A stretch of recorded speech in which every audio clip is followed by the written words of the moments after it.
try it out now. Anyone? Yes.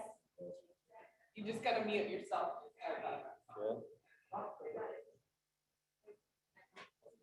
Yeah. Okay, can everybody hear me? Anyone? Yes. There's an echo on this one. It's unfortunate none of you heard that. We just talked through all of what happens in season 4 of Yellowstone. Okay, we will get a sign-up sheet moving around. If we can get name, email address, it'd be great. We'll get you added on our list so you don't miss any of the updates. And we'll move into Alliance updates from our Executive Director, Mike French.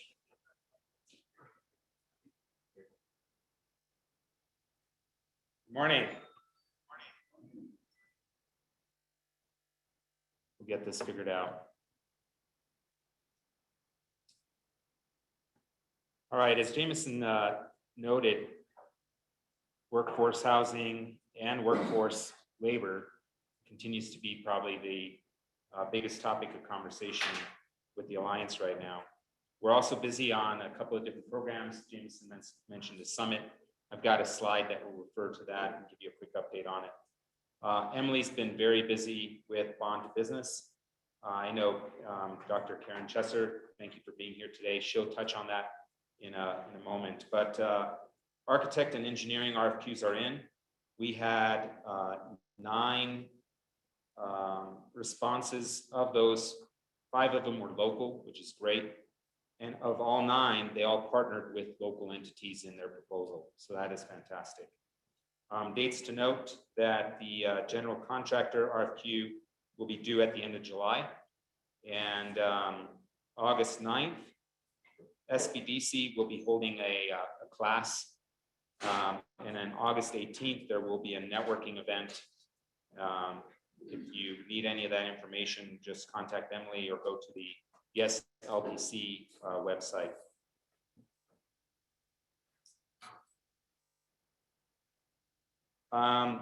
Very briefly, unemployment in La Plata County has finally reached a threshold. We've crossed the graph where we're now below the state as well as below the US. So this is reported about a week ago. In May, La Plata County was 5.3%, Colorado was 6.2%, and US reported June numbers as 5.9%. So we anticipate the county as well as the state to continue to point in the right direction, whereas I think the nation will hover a little bit closer to 5.8, 5.7. The Alliance just put out a survey. We had incredible response. We had 223 responses, and I'd like to thank our partners, the Chamber, BID, Local First, and the Restaurant Association for helping us push that survey out. What we're really asking for is what does labor look like and what's impacting labor. Of that, 56% said that they were operating at 100% capacity. That means 44 were not. 45% believed that the federal benefit program was negatively impacting employment applications. That number surprised me. I expected it to be a lot higher, to be honest. In terms of reasons for not accepting a job, this is no surprise. 52% stated that it was housing, 35% said pay, 23% said benefits, and then there was a small percentage that said it was childcare. So in terms of housing, Dan Corman will give us a more detailed update, but the numbers continue to be the same, where prices are continuing to increase month over month, same time last year. And we're continuing to see a dramatic inventory shortage, which is putting a lot of pressure on pricing right now. And this is for all areas and all products. Dan, thanks for the coffee sponsorship. And I think we got 2 Fs in there today. So I think we're doing better. Jobs. So how can we help our membership? The Alliance just signed a contract for high-level recruitment services with Elizabeth Howe and her organization.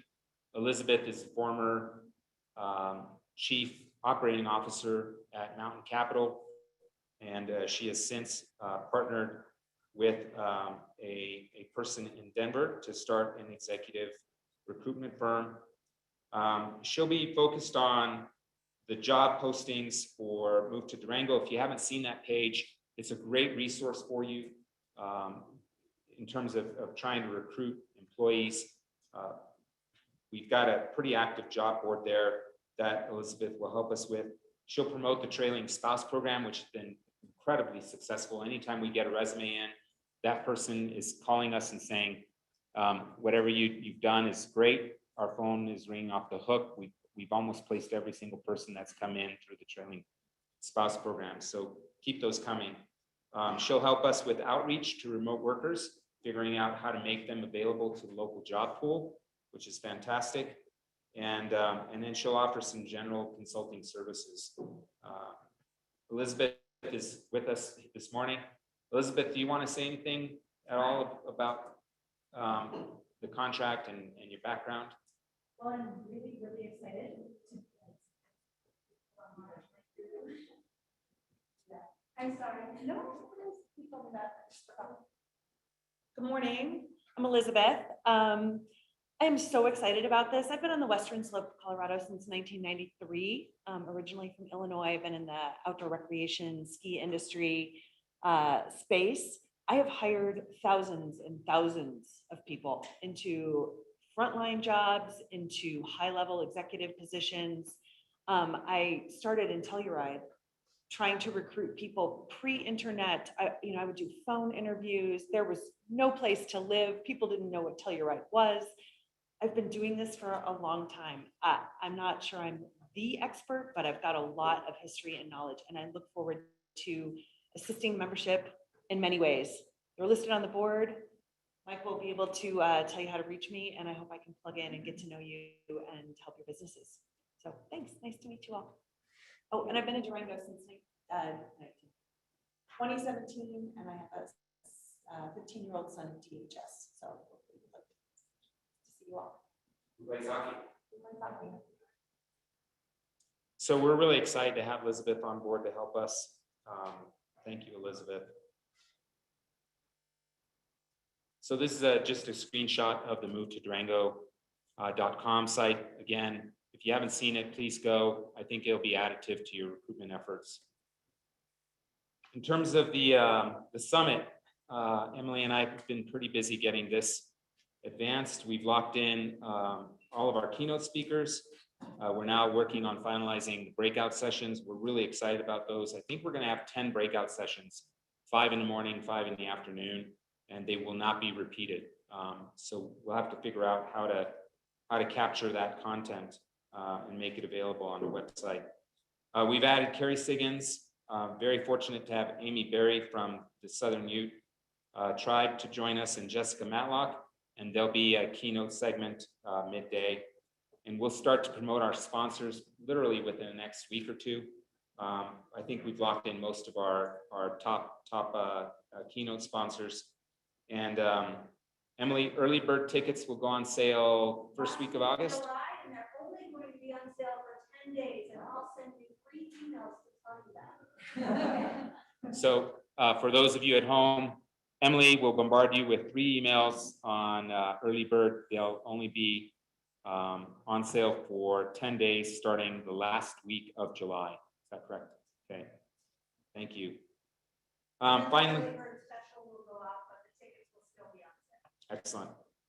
Finally, thank you to our new members, Antis Business Service, Shaw Solar, and Elizabeth Howe and Associates, and renewed members, the payroll department, Tafoya Barrett and Associates. I expect Jameson next week that list to be long because July is our biggest billing month, and so we'll have a ton of renewals. With that, sir, that is it. Thank you. I threw my back out on Friday since this will walk gingerly. That's why. Again. One piece I neglected. Do we have any first-time visitors here today? Anybody that hasn't been here in person? If you can stand up, just introduce yourself. Let us know where you're coming from and why you're here. I'm Karen Chester, and I'm the superintendent line We're happy to have her. I'm Julie Pop, I'm a public information officer with NIDA. Hi everyone, I'm Lee Bell, the managing director of Local First. So I've seen a lot of you on the screen, but not a lot of you in person. So excited to be here.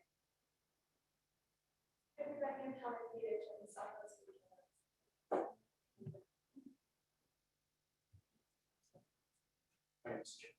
John Shaw with Shaw Solar, happy member. Awesome. Thank you, John. Anyone else? Jack, you're old. You know that. You're not new. Okay. At this point, we've got Jose Madrigal, our city manager here. He's going to give us kind of a brief update on just city operations. So excited to hear from him.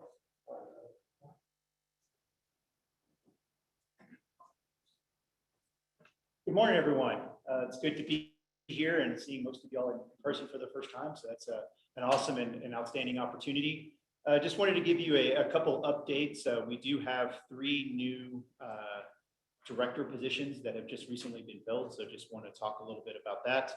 A lot of that is to tie us in line with our strategic plan. So I have 10 copies of this over on my table over there. So if anybody would like to pick one up and kind of read the plan, I more than encourage you to do so.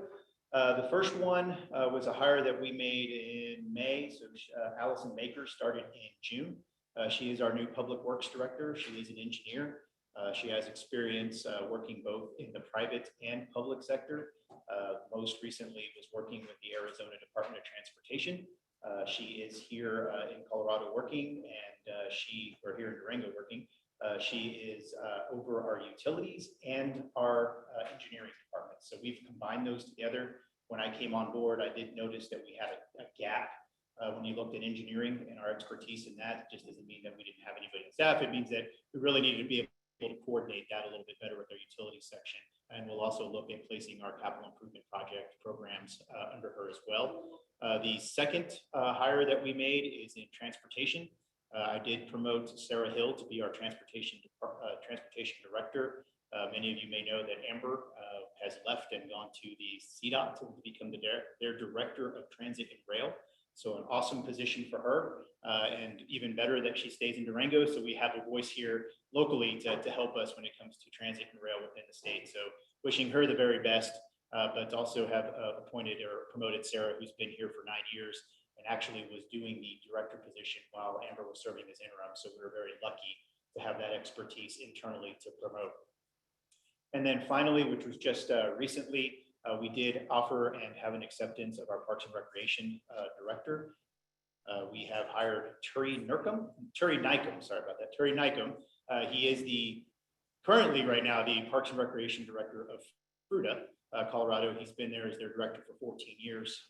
Prior to that, he served 6 years as the recreation manager for the city of Louisville here in Colorado. And then also he was the Colorado men's racquetball coach for the University of Colorado. So a lot of different various experiences there. I think there's some natural ties in here to Durango. So we're very excited to have him on board.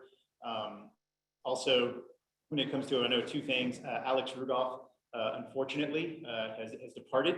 He is looking to get his real estate master's degree at the University of Colorado in a program there that's 9 months. I know most of you worked with Alex. It's a huge loss for us. We're going to try as much as we can to replace him, but I have been telling him it's only 9 months. So please let me know if you'd like to come back. We'd love to have you. I think there's still an interest to come back to Durango. So definitely continuing to keep that line of communication open with Alex. A couple things that I heard on the housing side. That is something that the city is looking actively to figure out how to get in and help. We work with our city council. It is one of our strategic plan goals. I think we'll have some discussions here coming up in the next couple of weeks. And even a little bit more than that, it's going to talk about some of the initiatives that maybe the city can undertake. And we do have definitely 2 housing issues that we're taking. One's the workforce attainable housing, and then there's another one that's on the homeless housing as well. So we understand those are 2 separate issues. We're separating them to make sure that we can really be strategic in finding out what we can do the best and get our best bang for our buck on both of those initiatives. And then lastly, just like a lot of the businesses here, we are also having a problem with part-time and seasonal help. It's been something that we're really beginning to feel the pain on, and we're feeling it. You're probably seeing it on our landscaping and weeds. And we've gotten a lot of calls on that, and I've taken a look and we've talked with Parks and Recreation. We have usually relied on our part-time and seasonal help to be able to do that work, and we're just not getting the applications right now. So we are looking at ways we can adjust, we can help. We're talking to landscaping companies to help us out. However, they're also feeling the pain as well. So we're definitely in this together. We'll definitely take a look and see what we can do to help that out. But as businesses, leaders in the community, just wanted to let you know, we do realize that that is an issue, and we are working as much as we can proactively to solve that and finding some creative solutions. So with that, I'll hand it over to the mayor. I think she has a couple updates that she'd like to present on, and just let you know that we do have these. I'll place them in the back. Unfortunately, I do have an 8:30 meeting that I have to run to, but I encourage anybody to please pick one up. Thank you. Thank you. It's interesting, the summit. Our theme as far as rehumanizing the workplace, and it's a common theme, I think, even in the city of Durango, just as far as hearing people kind of moving and exiting employers that they've been at for a long time. So I think it's something that we as the Alliance probably need to look into a little bit, just to see what those turnover ratios are moving to kind of post-COVID. So interesting information. We'll move to Brian Devine with San Juan Basin Health. No, go ahead. Anybody else find that Brian's taller? That was gonna be my joke to open up what I was gonna say. Well, the key is you put the camera up a little bit above yourself, and then you surprise people when you meet them in person. Hello, everyone. I'm Brian Devine. I'm the Environmental Health Director at San Juan Basin Public Health. I'm also serving as our Deputy Incident Commander for the COVID-19 emergency response. I'm here just to give a public health report, and I want to acknowledge our board member, Terrell Peterson, who's in the audience today. Hi, Terrell. Just our main messages for this week, actually. First of all, 67% of the eligible population in La Plata County, we can confirm, is fully vaccinated. Our eligible population is still 12 years of age and older. This is actually a minimum number. We know there are some people who are left out of the state database if they got vaccinated at a federal clinic, or if they got vaccinated in the state of New Mexico or elsewhere out of state. So this is very much a minimum number. We actually believe this is up above 70%, but this is what we can confirm. We do have vaccine clinics available 7 days a week now for all eligible patients. All providers and clinics are listed on our website. And there are still vaccine incentives in place for all San Juan Basin Public Health clinics. So that's our financial incentives for people to come in and get vaccinated now when we need it most. The reason we need it most is because we still have variant strains of the COVID-19 virus present in the community, including the most transmissible and severe variant that's been identified in the world so far. This is the famous Delta variant, or B.1.617.2.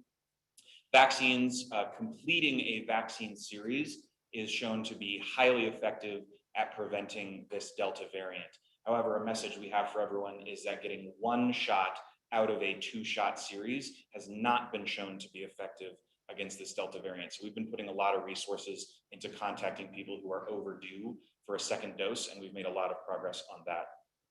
We're also trying to message out, because these are variant strains, and frankly, even if they weren't, but especially because we have so many variant strains, people who have previously had COVID-19 should come in and get vaccinated. We hear this often as a reason that people are choosing not to get vaccinated. Well, I don't need to. I have antibodies. I've had COVID already. The science does not back this up as a good reason not to get vaccinated, especially with the presence of our very serious variant strains in the community. And then, of course, unvaccinated people should be especially cautious. We have had, unfortunately, some examples of what happens when unvaccinated people are not taking precautions, which I'll talk about. And then our public health advisory is still in effect. I'm strongly recommending face coverings for public indoor settings unless everyone present is fully vaccinated. We have some of the highest case and outbreak rates in the country in Western Colorado right now, as I'll show. And so we're continuing to go above and beyond the CDC recommendations, including masking and physical distancing, unless everyone present is fully vaccinated. As I said, we have some vaccine data that represent very much the minimums because there are people excluded from this state database for one reason or another. You can see in La Plata County, we can confirm that almost 90% of the county's population over the age of 70 have been fully vaccinated. We can confirm about 2/3 of the adult population has been fully vaccinated and 63% of the eligible population. This translates to about 56% of the total population. This is people who have completed their vaccine series. It does take time after that date to build up immunity. So it's certainly not the case that 56% of the county is immune due to vaccination. But there are some people, of course, who have some short-term immunity from natural infection as well. So this is probably a good estimate for the proportion of the county that's immune overall. And over 3 million Coloradans have been fully vaccinated and are in the state database. Our clinics are 7 days a week with our partner Jogan Health Solutions, which is a state contractor that's been deployed to this area. Base of operations is the Fort Lewis College Student Life Center. Our big thanks to Fort Lewis College. I think it was about the easiest partnership anyone had ever created. We walked up to the Student Life Center. They said, "Do you want it?" We said, "Yes." They said, "Okay, it's yours." So our thanks to the college for helping us out with that. So we're there Monday through Saturday. We also continue to offer clinics at the La Plata County Fairgrounds, nice visible downtown location. We also have regular Saturday clinics now at the old main post office downtown, also in collaboration with La Plata County. And then you can see we're doing a ton of mobile and offsite clinics, trying to provide geographic coverage to the whole county. Anything we can do to remove a barrier for somebody getting vaccinated is something that we want to do. Tremendous interest in partners and host organizations for these clinics. We provide Pfizer and Johnson & Johnson vaccines at all of our clinics, as does Jogan. This is because the Pfizer vaccine is the only vaccine approved for people aged 12 through 17. We also provide the Johnson & Johnson for those over 18 or 18 and over in case they want a single shot vaccine, don't want to have to come back for a second dose. It's also a different type of vaccine. We've found a surprising number of people who've done a lot of research into which vaccine type they would prefer, so we're making sure to offer those. The Moderna vaccine is still approved and available and being offered by other providers in the community. The website you see on your screen is how to find a provider and make an appointment for all kinds of different providers offering different vaccines in the community. As far as our case rates, we've been fluctuating a little bit. La Plata County with its higher vaccination rate, I'll dive into these, Dan, there's no need to squint. The vaccination rate in La Plata County is keeping us somewhat stable, and it's allowing us to recover from outbreaks. Contrast that with what you see in Archuleta County, which we also serve on the left, a lower vaccination rate. The outbreaks can be larger there, they can be longer lasting, and the vaccination rate is not helping us get them under control. They are helping us get outbreaks under control in La Plata County. Nonetheless, we have most recently a 4% positivity rate over the last week in La Plata County. Our target is to keep that under 5%. It's been in the 4 to 5% range for some time as people have been getting tested after exposure at a workplace outbreak, which I'll talk about. And our incidence rate is around 50 cases per 100,000 residents per week. That is above our target, which is to be below 35 cases per 100,000 residents per week. Last thing I want to talk about is just the outbreaks that have been in the press recently. And I think for this audience especially, I hope this can be instructive. I'm not trying to pick on these outbreaks. We have had others, but I think these are good examples that we can all learn from. So on the left, we've had these are our two largest workplace outbreaks recently, the Pagosa Springs Walmart and Nissan of Durango. Again, I'm not trying to pick on these businesses, but unfortunately they are good examples of how disease mitigation practices can help. So 15 confirmed cases at Pagosa Springs Walmart, 10 at Nissan of Durango. Both outbreaks produced hospitalizations, and unfortunately the Nissan outbreak did lead to a fatality. Both of these, we believe, are 100% Delta variant outbreaks. We aren't able to test every single positive case for variant analysis.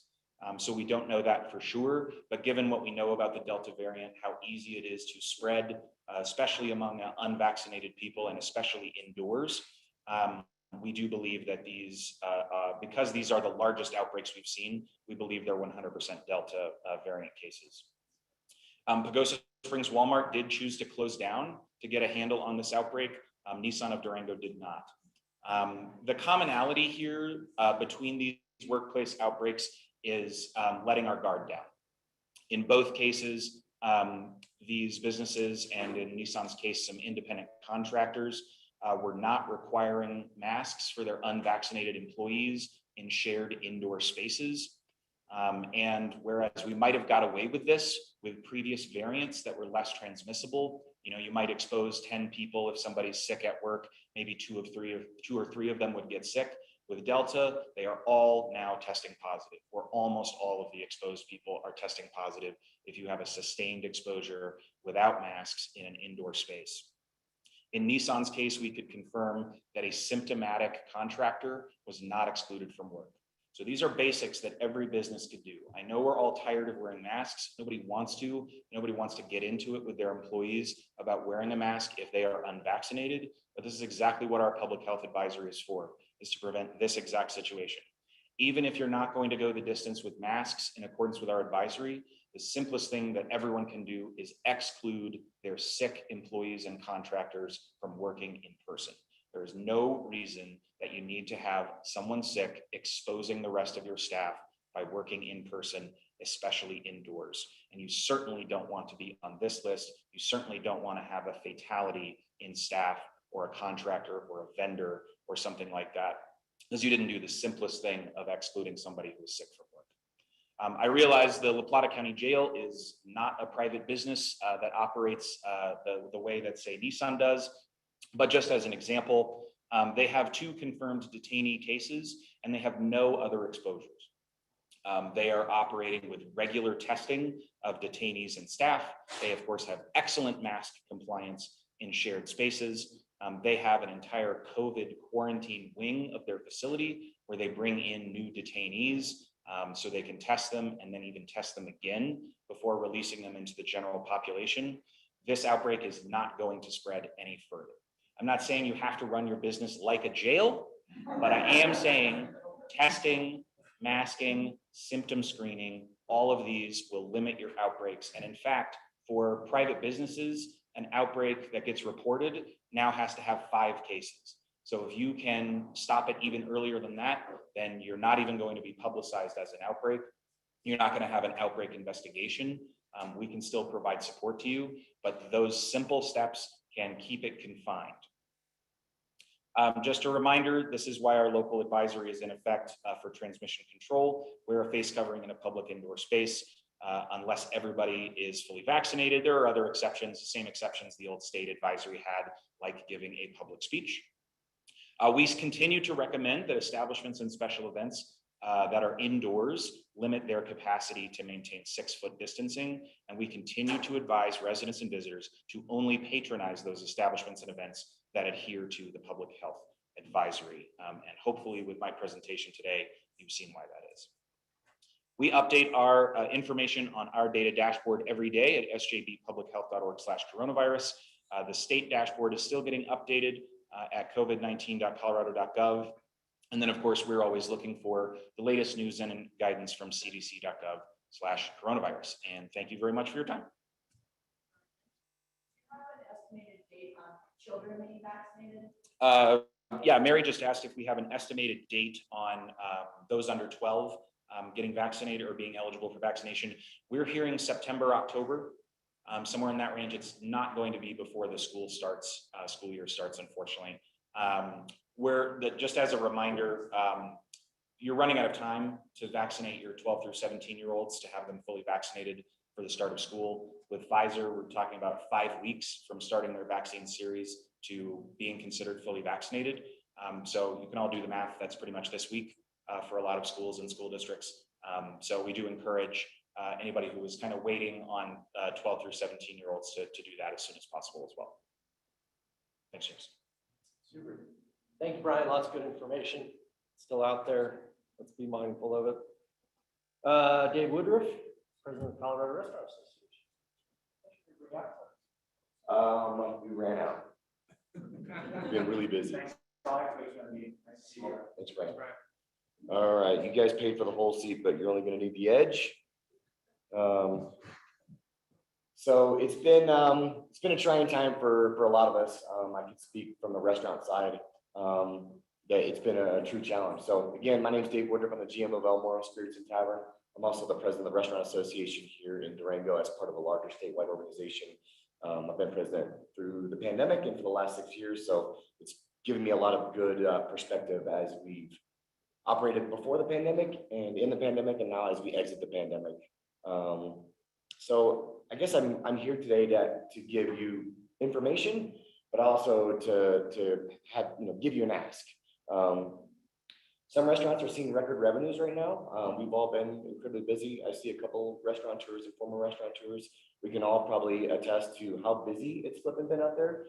And so that level of business was, it's unprecedented to come out of a pandemic, to see sometimes double-digit growth, but also it's unexpected, and so you're ill prepared for it. And on top of that, we're doing it in a pretty large labor shortage. It's no secret to anybody here that we're all having a tough time trying to manage a restaurant or operate any business, but restaurant, especially when you're looking for entry-level employees, try to get some of those people in that may not have a robust set of work skills that you can hopefully help hone and refine over time, but it's been a true challenge. So we're operating, at nearly record, if not record revenues. We're doing it with less staff than pre-pandemic, and we're also doing it with inexperienced or new staff that have never worked in restaurants before. In all my years operating a restaurant, I've been running El Moro since day one, so about 8 years now. And I helped run Steamworks as the AGM for about 7 years prior to going over to El Moro. I've never seen anything like this. I feel like I just reopened El Moro all over again, in terms of what we were doing before and historical and data-driven decisions.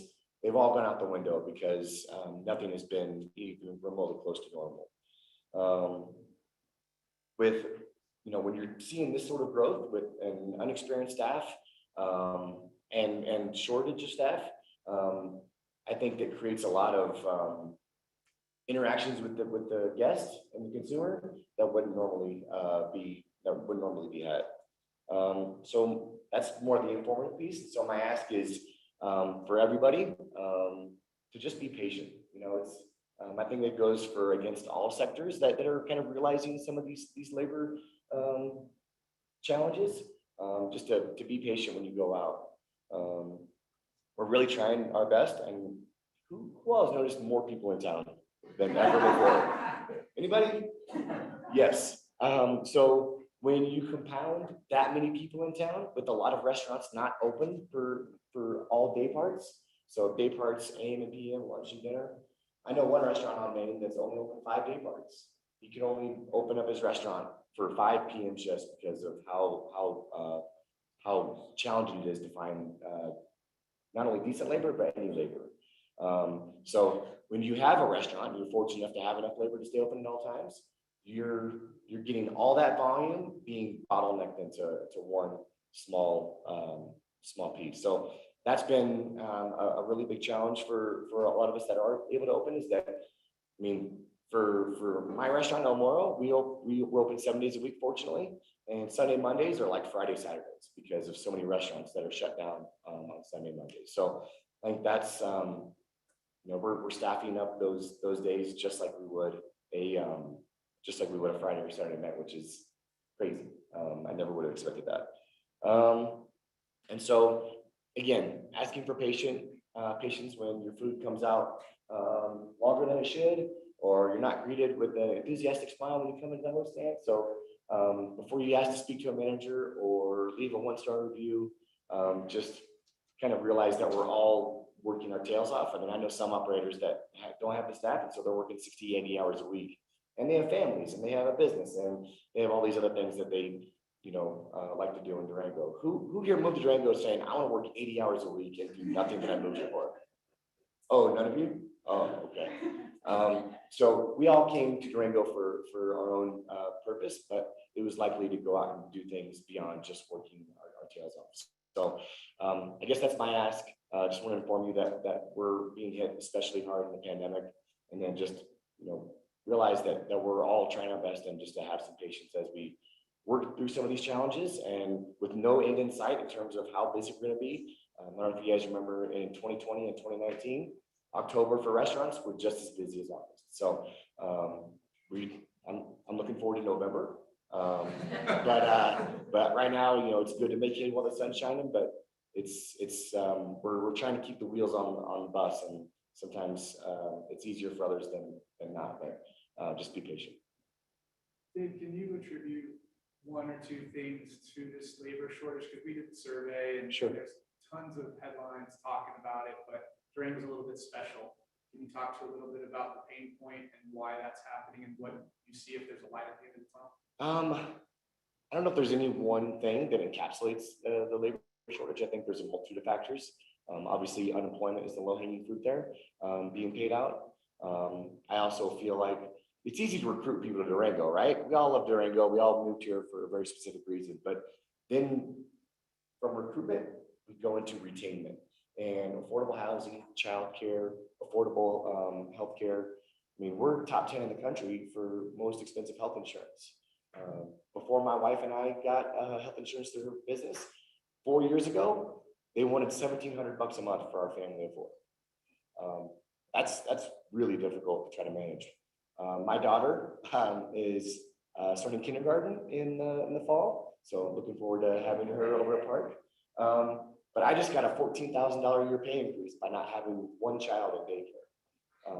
So all of these things, I think, are compounded on each other, and the fact that my good buddy Blaine, who was the executive director for In the Weeds, he moved out of his 2-bedroom house about 3 months ago. It was like $13.50 a month, which is doable for Durango. The day he moved out, it went up to 21 because they knew they would charge him. So when you start looking at things like that, it creates, again, the retainment piece. I had one of my employees who lost her housing, and she's like, it's actually cheaper for me to live in Telluride. So she moved back to Telluride and quit without a moment's notice. So yeah, it's getting a little crazy, and I think it's going to take a lot of collective input from our community to figure out what the next best steps are. And I hope I can be a part of that stakeholder process. But yeah, I don't believe one thing, but I think it's part of it. Just a general guest experience question. Are guests, are they relatively gracious right now? And are they demonstrating some patience, or are you getting actual reviews, bad reviews at a higher velocity? I think it depends on the style or the concept of your restaurant, and what clientele it brings in. Sometimes the clientele has a really high expectation, and if you're not able to deliver on that higher expectation, you kind of get dinged for it. I mean, I always get all reviews instantly to my email, and sometimes I'm like, yes, we did it, and other times I'm like, crap, we did not do it. And so I feel like it depends on the segment and in terms of like business model that you're expecting, but yeah, I feel like some people are gracious, but there's others that when you're on vacation, you want to have a great time. And if Tim and I talked about this a couple of months ago, but if you're downtown and you see a bunch of closed doors with closed signs, and you're like, oh crap, I've been coming to this place for like 8 years and now I can't go to it. Then the next place, and the next place, and all of a sudden you finally find a place. It's a 2-hour wait. You're already not happy with your experience. So you're hungry, you're tired, you're hot, your kids are whiny. And there's a lot of things that kind of compound upon that. But, yeah.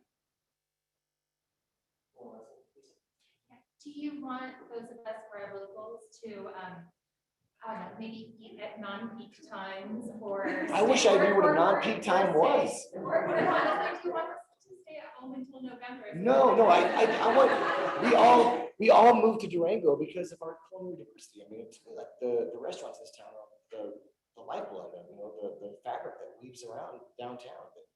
150 restaurants in a town of 17,000 people is fairly unprecedented. So no, I think we should all come out to eat. I'm just saying, just be cognizant of that. Yeah, be patient. And then when they do execute well, and give them an attaboy. Go tell the kitchen, hey man, you killed it. Great job.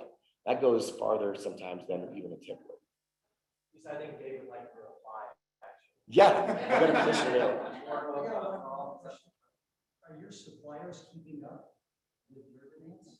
No, I would say most are, but I mean, we're always substituting in different things. I mean, even on the liquor side, tequila especially, I can't keep some tequilas in it, or it's backward for months on end, but bourbon as well. So with higher expectations of revenue, and then being able on the supply side, they're getting it on all ends too. So we're seeing a lot of disruptions in that side of supply chain.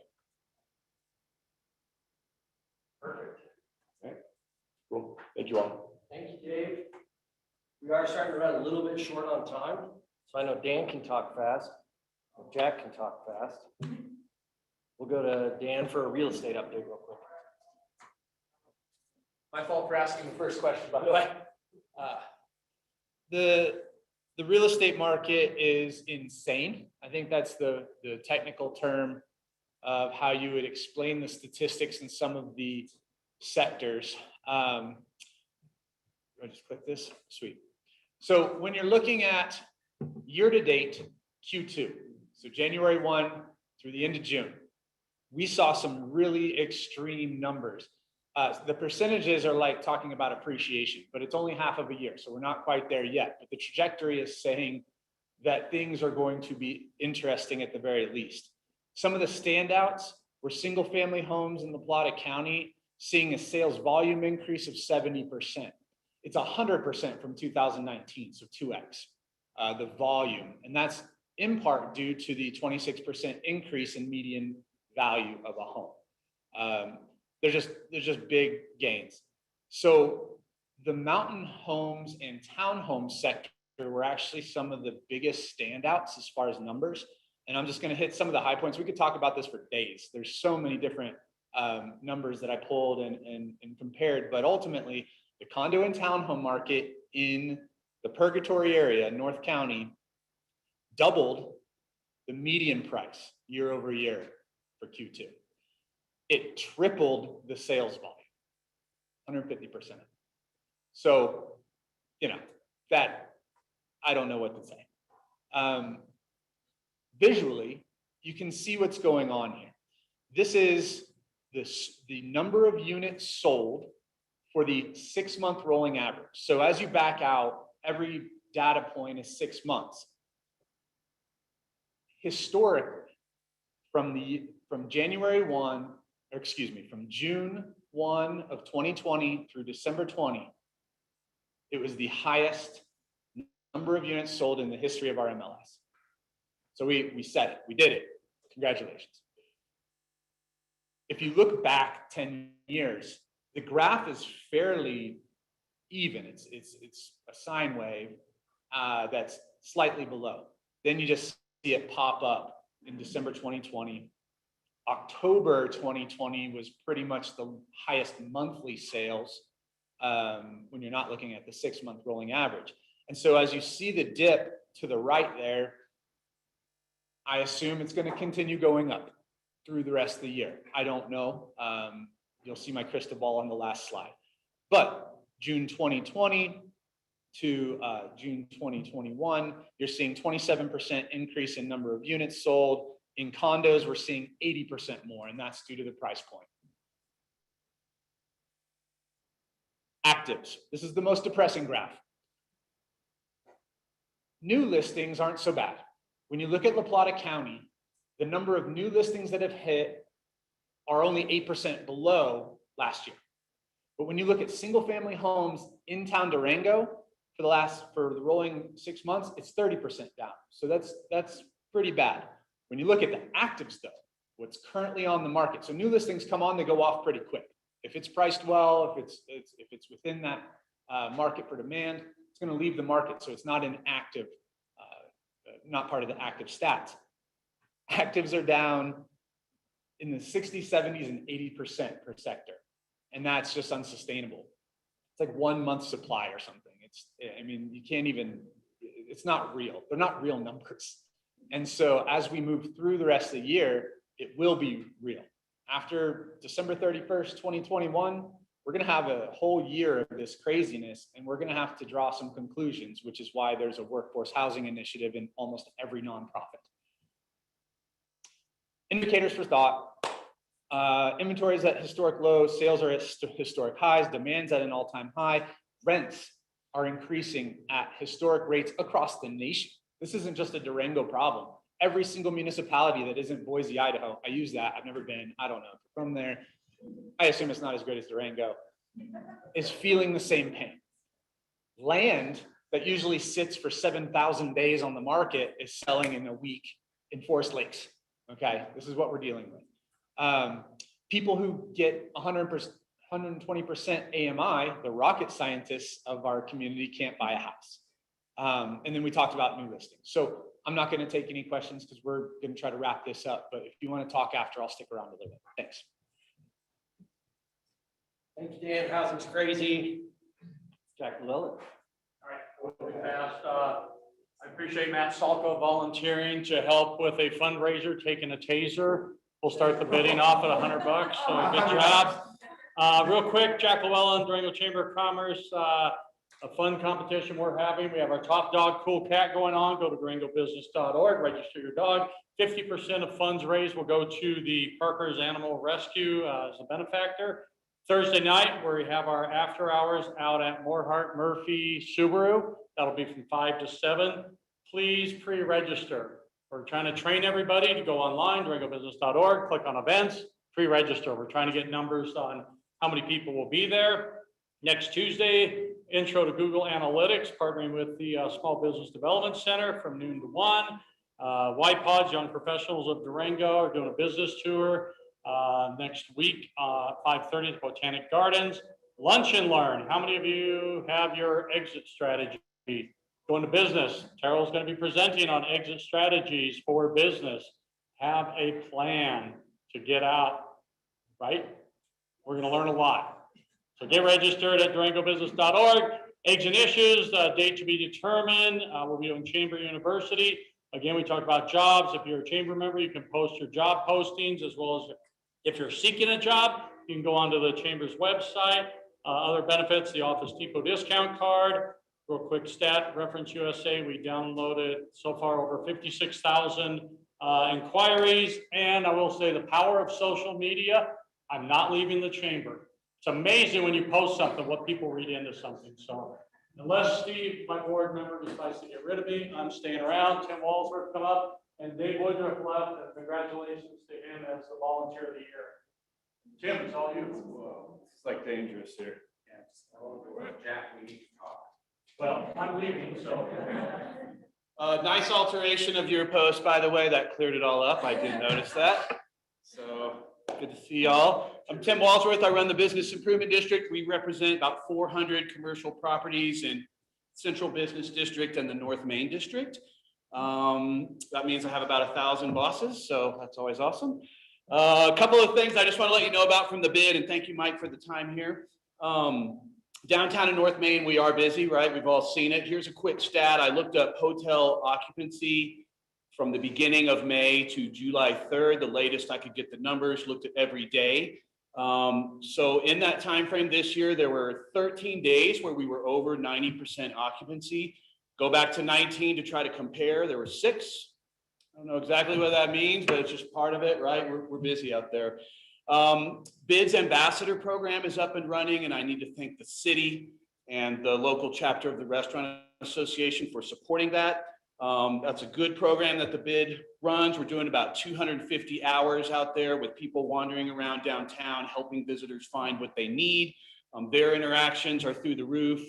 It's 10 per hour, so every 6 minutes we're helping someone find what they want and hopefully get into one of those restaurants that are so busy. That's the #1 referral, of course. So proud of that program. I want to let y'all know we are working. The BID is working with the city and DHM Design to create a public input process around how do we create permanent outdoor space downtown. I don't know what that is. Is it a pedestrian, full-on pedestrian area?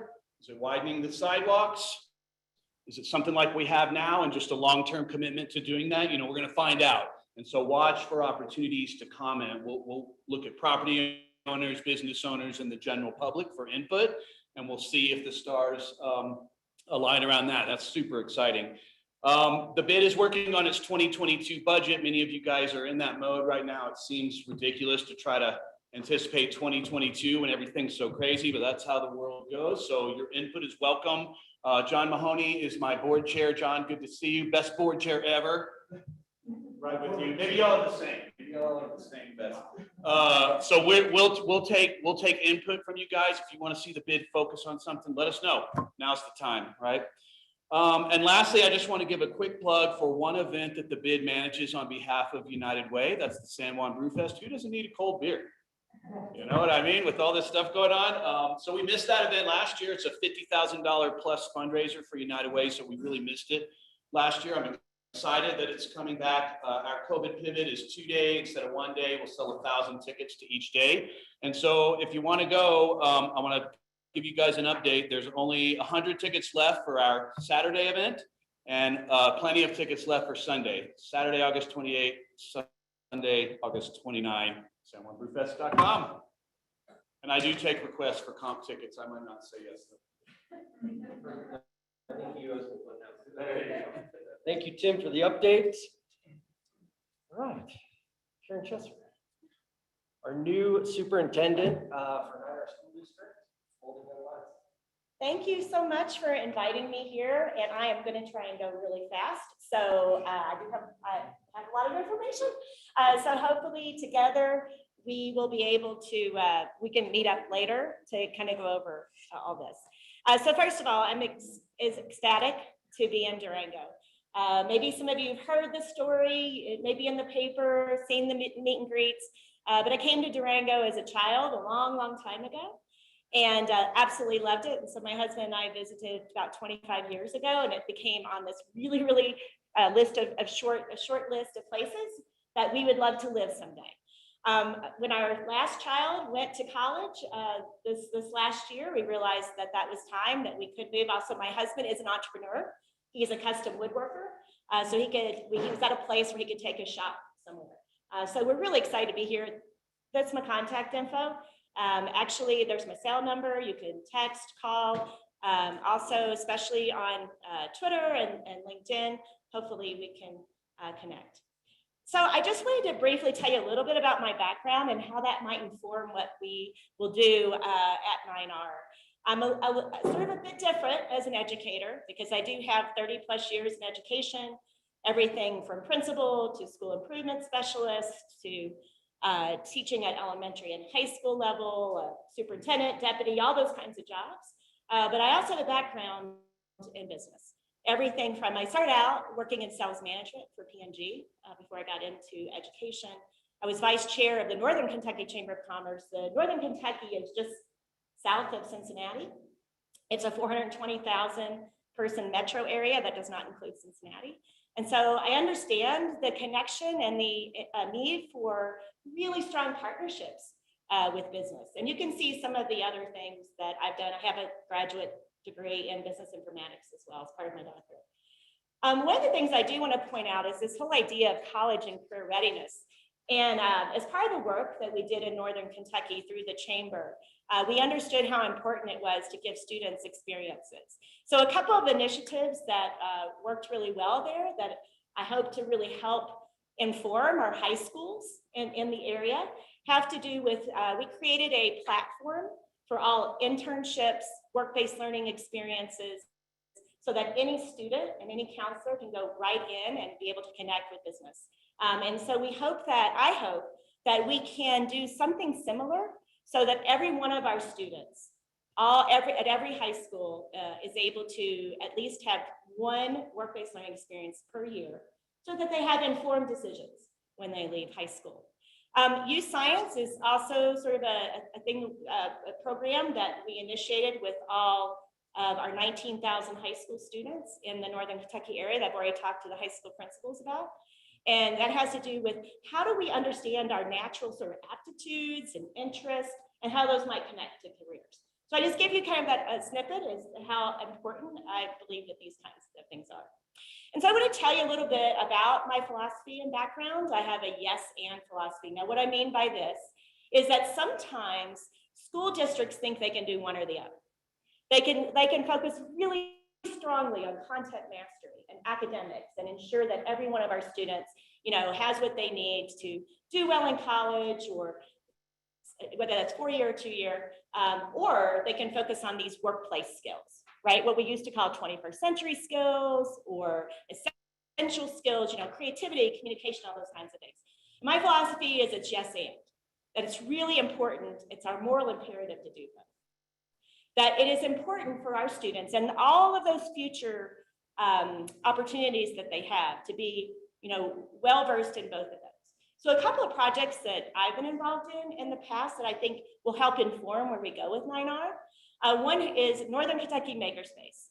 So we worked with business, Leadership Northern Kentucky, and some students that were on robotics teams to create this space, raised $250,000. And this space now, Northern Kentucky Makerspace, has hosted representatives from 60 different countries so that they can see a possibility for what they might do, and has worked with over 500,000 students to give them the ability to do robotics, to do 3D printing, to do audio engineering, all those kinds of experiences that we know are important for students to find their passion and also to inform their choice of career. Very proud about a project that we did that I think also will help inform where we go with our new career center and how we use the bond funds. And that's the Ignite Institute. I'm sure you've heard of Toyota. Well, Toyota's North American headquarters was in Northern Kentucky.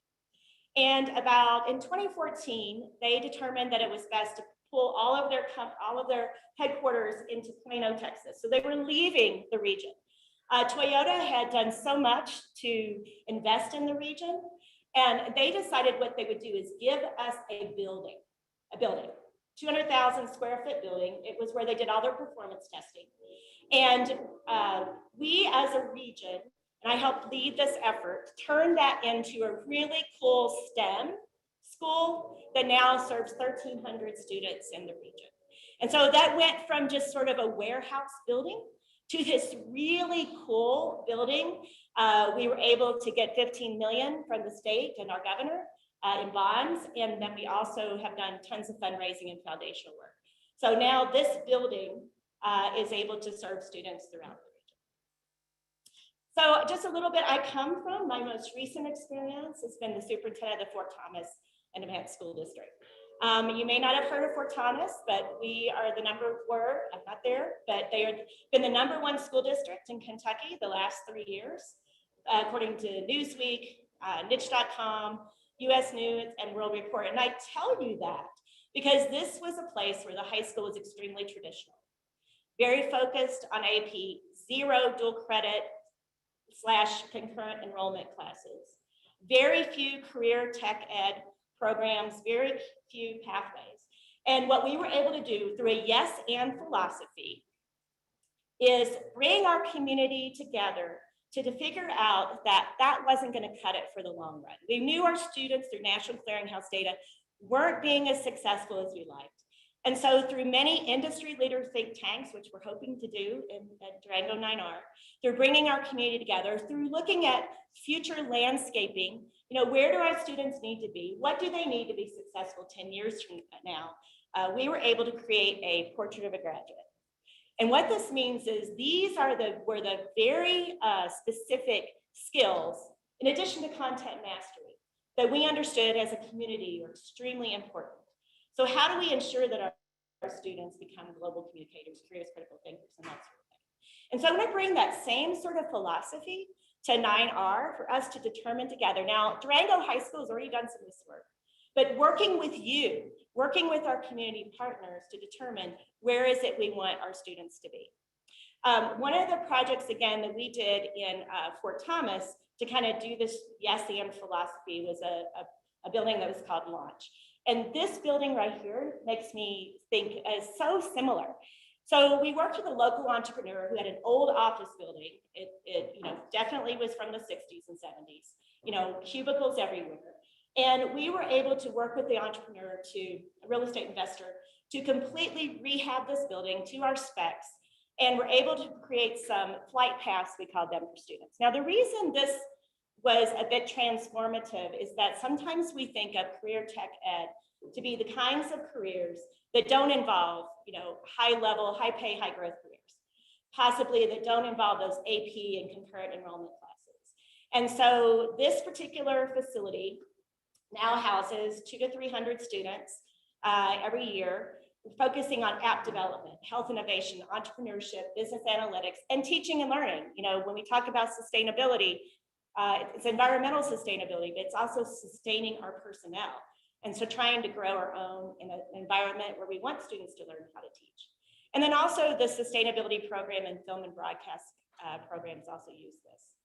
So this particular facility also has a convening center, a maker studio, and a student pop-up shop for student entrepreneurs. And you can see that, students are definitely out in the community working, and there's an investment club. So anyway, I tell you all of this because I feel like Durango 9R it has all the resources necessary, right? We have amazing teachers. We have a supportive community. I mean, who else has this level of support for Avant? We have you who all are committed and understand how investing in education with your time, with your energy, not just with funds, is vitally important to ensuring the sustainability of our local economy. This was just one example. We had a student who went through app development launch, so entrepreneurship, created an app. It's called Crowd Clips. I won't get into it too much, but he is in talks right now with the Casolinis. You all may not know who the Casolinis are, but they own the Cincinnati Reds. And so here's a student who is now a freshman in college who is selling this app to the Casolinis. It starts young though. I've been talking a little bit about high school and how we might also partner, but our students, for them to get encouraged and enthused about those kinds of areas where they might not be. You saw that at the beginning of my PowerPoint, I had me with a couple of girls. Those girls are working with STEM robotics and they're teaching me. And we want to encourage that passion from a young age for all of our students. So finally, what does this mean for 9R? This background that I have and these things that are passions for me, and how can we infuse some of this work and capitalize on the great, amazing experiences that are already happening for our students. So first of all, it is imperative that we have a strong curriculum, strong intervention systems, and that's not just for students who are struggling in academics, but social, emotionally, and mental health, and a strong instructional framework so that every one of our students succeeds. And that's what equity and inclusion mean to me, is finding a way that every single student is successful. It is, again, our moral imperative that we get to a point where every student gets to at least a place where they can make a living wage. Unity of purpose. What I talked about with that portrait of graduate, we've got to find a way that as a community, as a school district, that we all come together to determine what is it that we're all about? What is our shared vision? And then we're going to brand it, we're going to message it, we're going to spotlight it. Julie Pop is here. She's our PIO, and it's going to be really imperative of that. Having partnerships with you, with our post-secondary institutions and industry, so that every single student has an informed plan after graduation. We got to fill all those jobs that everybody talked about. And then focusing on sustainability beyond the bond project. Yes, very important that we make those decisions, but also how do we make decisions on an everyday basis? How do we involve our students in understanding the importance of conserving resources? And that's going to be important. Sustainability also means affordable housing, and we are involved in lots of different discussions with that. How can we make sure that we have a very systemic plan for that? And then finally, my work in process improvement, making sure that we are great stewards of our taxpayers' funds. So ensuring the efficient and effective use of those. And so that's all I've got today because I know we're on a short time crunch, but please reach out. I'd love to talk with you and hear about your vision as well. Thank you.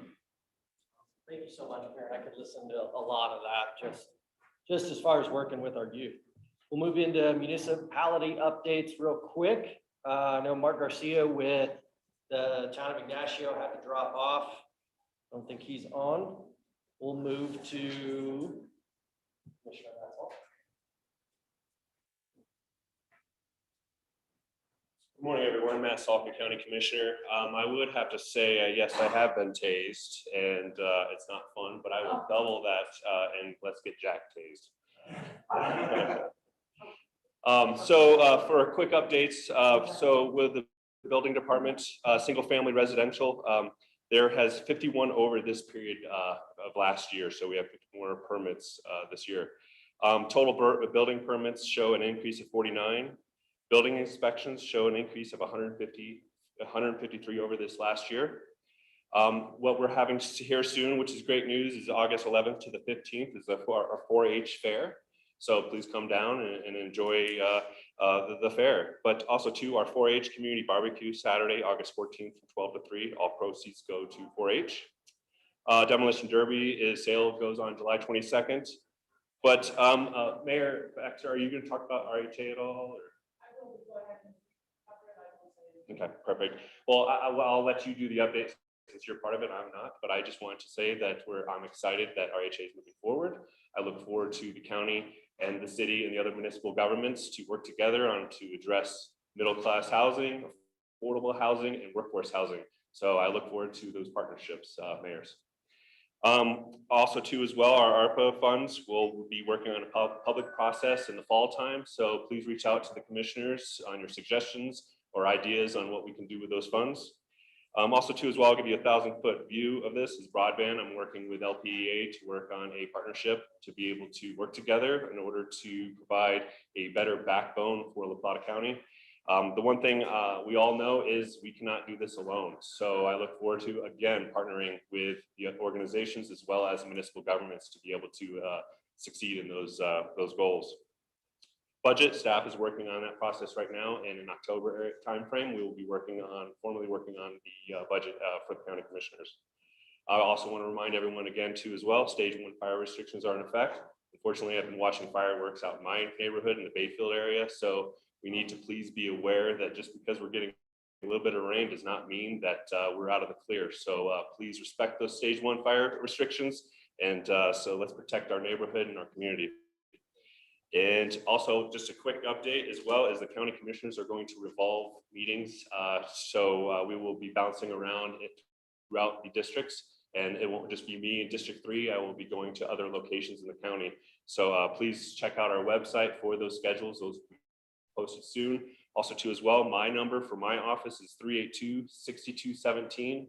Just because I have office hours doesn't mean you need to wait then.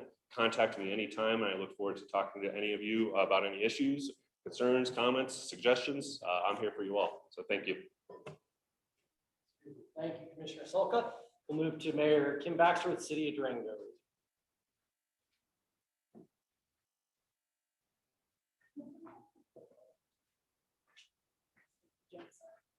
Good morning, I'm Mayor Kim Baxter. I know we're running a little short on time here, and I have a great huge list, but I'm going to consolidate it into the main point, which is housing. So middle income workforce, attainable housing is a huge focus for the city. And we're working with the Regional Housing Authority, which the 4 municipalities, Bayfield, Ignacio, the county, and the city got together 2 weeks ago now, I believe, on Monday and Tuesday, and had a retreat to decide how can the Regional Housing Authority move forward and actually get units on the ground for people to live in. And if we can't do that, then we're not going to even try. So we decided we can do that. There are opportunities out here. There's ways to make this happen. There's 2 things that are happening right now. One is getting the intergovernmental agreements together that reflect what the 4 communities want to do and want to do now, not 2 years from now, not 5 years from now, but within the next year, hopefully starting 6 months from now. The other thing concurrently, we're working on getting an RFP together for the leader of the RHA. And at this point in time, that doesn't mean a person, it probably means a firm, because we're going to need the expertise to figure out the funding, to figure out the collaboration between all the groups that provide affordable, attainable workforce housing, or could do so. We might have to draw them from other places, and also do all the administration and coordination of all of that, plus get those units built. And we don't think there's one person right now who can do all of that. So the long-term goal would eventually to have a single executive director for that, but to get the format going, to get it happening, make it happen, to get units on the ground so that our community has a place to live.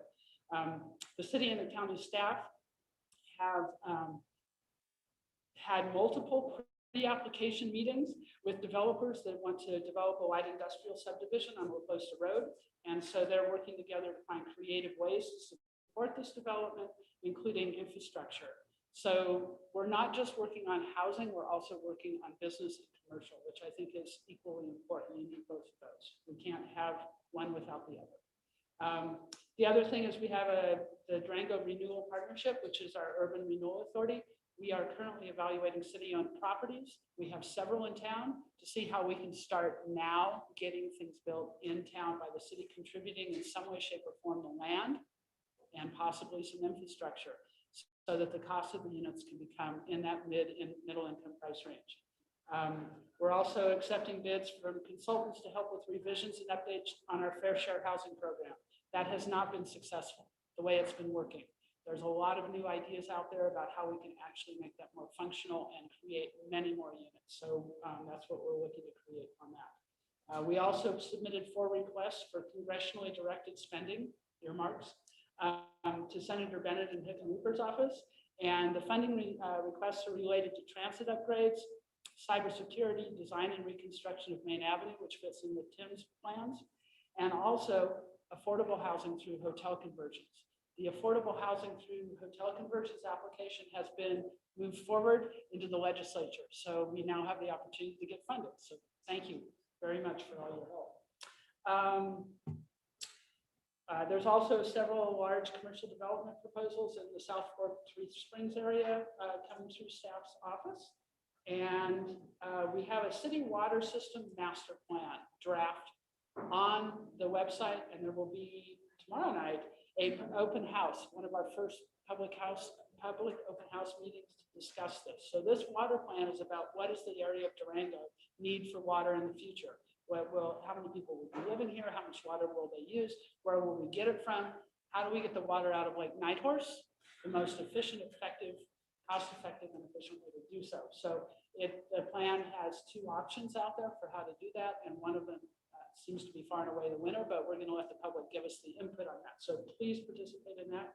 And then, as Jose mentioned, we are taking applications for a business development coordinator, which was Alex Rudolph's position, and we'd love to have you all help us with that. So I'm available for conversation anytime, any place, anywhere. So let me know. Thanks. Thank you so much. Last but not least, Mayor Tarkington from Bayfield. Yeah, where's Dave? I'm so glad I don't really go to school. There's 0 expectations when you come into that place. People thought we had dirt floors until a couple years ago. But just real quick, we had a really successful 4th of July event where we estimated that we had close to 5,000 people come to town, which was perfect. They came in, they drank a beer, they gassed up, they ate at our restaurants, and they got out of town. So a nice little boost to our economy there. We are heading into budget season soon, and obviously the big talk of Bayfield is our housing project. And just one big update, our next work session is Monday, July 26th, 6:30 at Town Hall. There will be a Zoom link, and it will be open for public input this time. And I am looking forward to working with all the local governments as well on, I just got a really great piece of advice from Kim today. So I am open to any suggestions on how to navigate this project, but email me, hit me up, my number's floating around there somewhere. Thank you. Awesome. Thank you so much, Mayor Tarkington. Thank you so much for hanging out late. I know we went over. I apologize. Thank you to Fort Lewis College, Steve, Kiki for hosting. They got new furniture. Looks great, wonderful, comfortable. Hope you guys found value in the meeting. If you have any questions, concerns, or something that you think the Alliance should be focusing on, please grab a board member, Mike or Emily. Be happy to have those conversations. And then today it was really interesting to kind of see the fresh set of eyes coming in, whether it's city council, county commission, city manager, a lot of fresh eyes kind of coming into the community, the new superintendent. So excited. Yes, Ash. August 10th, here? Yes. Yes. Okay, because normally you don't do August, so it's August. Yes. We are going to do August. We got a lot. Yeah.